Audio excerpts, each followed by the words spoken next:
El cine clásico en relación a la Segunda Guerra Mundial es el gran olvidado usualmente. Atraídos por los efectos especiales o las historias muy bien narradas del cine de hoy, olvidamos que entre la década de 1950 y principios de los 80 se hicieron algunas de las mejores películas, indispensables para entender tanto la guerra como la historia del cine. Estas son las 10 más destacadas por mí. Con un notable elenco de actores de primer nivel, este film es la mejor producción sobre la batalla, que pese a estar realizado por los británicos, muestra un alto grado de fidelidad histórica. Entre sus mejores características está el uso de aviones reales de guerra y la fiel adaptación de los personajes principales, incluyendo los alemanes. De hecho, tanto Adolf Galland como el jefe de ala de combate de la RAF Robert Stanford Tuck fueron asesores de la misma. Los combates están fielmente reproducidos aunque no se muestran balas trazadoras. Lo peor sin duda es el grotesco personaje de Goering y que muestra a los alemanes con el tópico de cabezas cuadradas, casi sin capacidad de adaptación a las circunstancias. Esta película fue una de las primeras en las que el cine alemán confrontaba su pasado. El Ministerio de Defensa alemán declinó apoyar el presupuesto y eso hizo que los fondos fueran realmente limitados y afectó a los efectos del combate que sin embargo son aceptables. No obstante, cuenta con bastante rigor la historia de la Luftwaffe Joachim Marcel en el norte de África entre 1941 y 1942. La película logra su objetivo de separar la vida de un piloto de la Luftwaffe del régimen nazi, limpiando en cierta forma el pasado militar alemán. No obstante, y aunque la acogida fue buena dentro y fuera de Alemania, el hecho de haber contado con un asesor del antiguo Ministerio de Propaganda no ayudó. Curiosamente, los aviones fueron prestados por la Fuerza Aérea Española de la época. Con guión de Francis Ford Coppola y la asesoría del general Omar Bradley, que sirvió las órdenes de Patton en el norte de África, esta película es con diferencia la que mejor narra la personalidad del famoso general norteamericano. La actuación del actor que daba vida al general, George C. Scott, fue escogida expresamente porque su ruda personalidad y carácter eran muy similares al de Patton. Muy bien ambientada y con gran fidelidad al personaje y los hechos, este film fue de los pocos que logró reflejar la unión entre el personaje real y las circunstancias de la guerra. Éxito de taquilla y crítica, logró 7 Oscars, entre ellos la mejor película, mejor director y mejor actor principal. Imperdible. Dada la brutalidad de la guerra en el Pacífico y su inicio con el famoso ataque a Pearl Harbor, esta no fue una película fácil de hacer. Sin embargo, los ánimos de reconciliación hicieron que fuese la primera película sobre el conflicto coproducida por ambos países. Escrupulosamente precisa con los eventos y el trasfondo, deja entrever dos hechos históricamente innegables. Por una parte, que los norteamericanos conocían las intenciones japonesas, y por otra, que el almirante Yamamoto no veía con buenos ojos la entrada de Japón en la guerra. Aunque limitada con los efectos especiales y un tanto imprecisa al mostrar los portaaviones de ambos bandos, sin duda es mucho mejor que su remake del año 2001. Fue un inesperado éxito de taquilla tanto en Estados Unidos como sobre todo en Japón, donde se convirtió durante una década en una de las películas más vistas.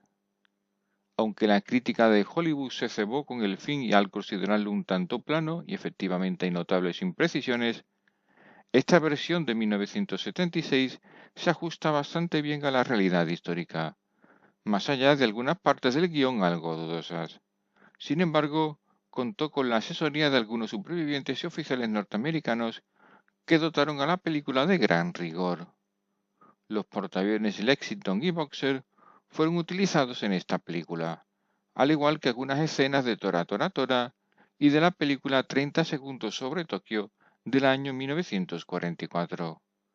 Con gran éxito de público y a pesar de sus limitaciones, es una película que muestra la esencia de las tomas de decisiones, los errores japoneses e incluso el factor suerte que favoreció a los norteamericanos. Para muchos la mejor película sobre el frente ruso e incluso de la Segunda Guerra Mundial, y la que mejor retrata la intrahistoria del conflicto. Aunque la trama principal y personajes son ficticios, está basada en informaciones de veteranos sobre la naturaleza humana y realidad de la guerra en Rusia.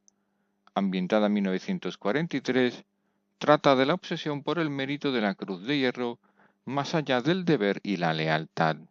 La película se destaca por presentar armamentos y equipos históricamente precisos, como los tanques soviéticos T-34-85 o el armamento de mano alemán y soviético, la mayoría procedentes del arsenal de Yugoslavia.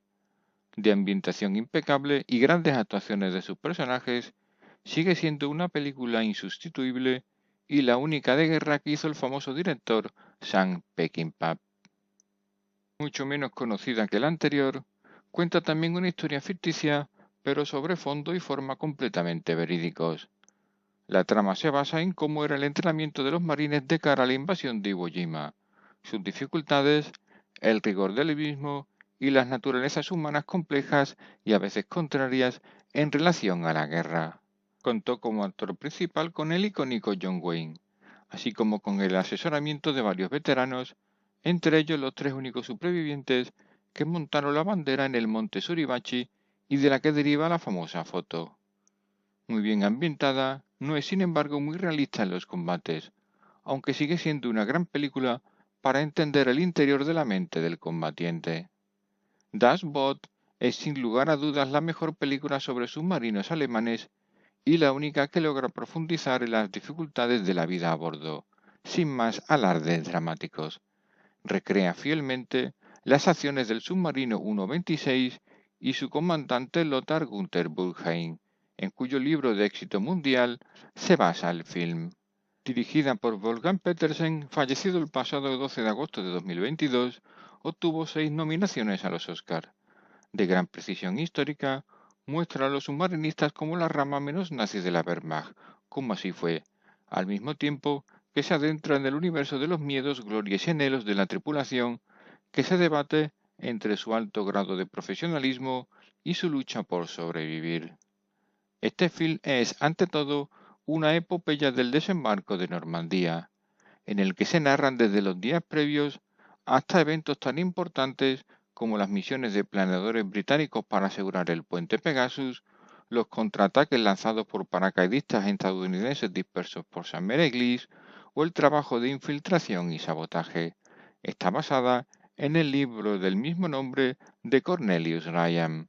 Rodada en casi todos los sitios originales y bien ambientada, contó con una asesoría de militares de ambos bandos, como el piloto de la Luftwaffe Joseph Priller, e incluso con la participación, haciendo de sí mismos, de personajes como Gunther Blumenthal o James Gavin.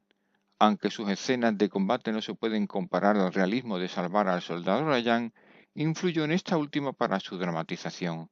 Lo peor, su excesivo metraje. Por último, una película muy desconocida e incómoda para Hollywood y la sociedad americana. Narra la historia real del soldado Slovik, absolutamente fidedigna, que se convirtió en el único soldado norteamericano fusilado por cobardía durante la Segunda Guerra Mundial. Con una excelente interpretación del joven Martin Sheen, fue aclamada por la crítica y el público. Es muy interesante porque permite entender cómo funcionaba el ejército norteamericano desde dentro y la visión del deber que debían cumplir sus soldados a ojos de los oficiales. La ejecución en la película, incluidos los tiros errados por el pelotón de fusilamiento que llevaron a Slovik a morir lentamente durante 5 minutos, son precisas en comparación con la ejecución real. Por supuesto, hay varias películas más que se podrían destacar de la época, en la que la mezcla de acción, realismo, drama y ficción se entrelazan. No obstante, el cine clásico de la guerra, a pesar de tener efectos mucho más limitados que los de ahora, recoge historias normalmente más verídicas con un fuerte impacto psicológico y se adentra mucho más en la naturaleza humana de la guerra.